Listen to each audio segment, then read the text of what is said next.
More books I read this summer. What I have here is Penn Scott author Morgan Talty's debut collection, Night of the Living Res. This book and author first came to my attention, I think, via the back cover blurbs on Alicia Elliott's novel And Then She Fell, which I'll talk about in a bit. A great way to get to know all of the fantastic Indigenous horror authors working today is just by going through their acknowledgments pages and paying attention to their back cover blurbs, for you'll usually get a whole murderer's row of cool authors to check out, all of whom are influenced by one another, citing one another, and generally propping each other up, making this seem like less of a cutthroat, competitive literary marketplace.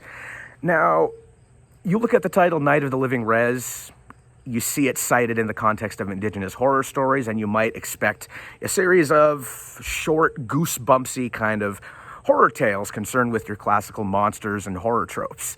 This book is not really concerned with that. I would not go so far as to call Night of the Living Res a bait and switch, but I would say that both its title and its stated format are a little bit misleading.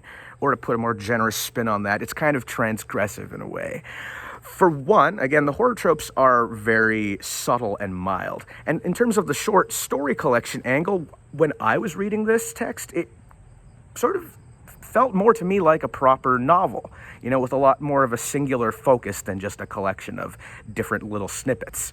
For one, you've got these two mostly unnamed narrators who are very briefly identified as both being named David, I realize. And I'm only realizing now that this might actually be a stealth novel, like for real, given that the two Davids might in fact be one and the same. Something to consider there. You have the younger David, who is a teenager living with his mom and older sister around the time that their father dies, at which point a drunken, washed-up medicine man named Frick shows up, becomes the mother's lover, moves in with the family, and generally institutes a lot of chaos and eventually violence. The older David is an adult who, along with his drinking buddy Fellis, is constantly trying to score, just constantly getting into these schemes to get rich quick and keep the party going. Doesn't sound like your usual, spooks and monsters. And a lot of the middle portion of this short story collection is devoted to just that, the sad reality of life on the res, whether you're a kid or a grown-up. And there's a subversive argument to be made there that maybe the horror of Night of the Living Res, when it's not, being really in your face in the first and last stories, is of a more slice of life nature, demonstrating that life on the res is a kind of everyday horror for most people who live there. So worth checking out if you know what you're getting into.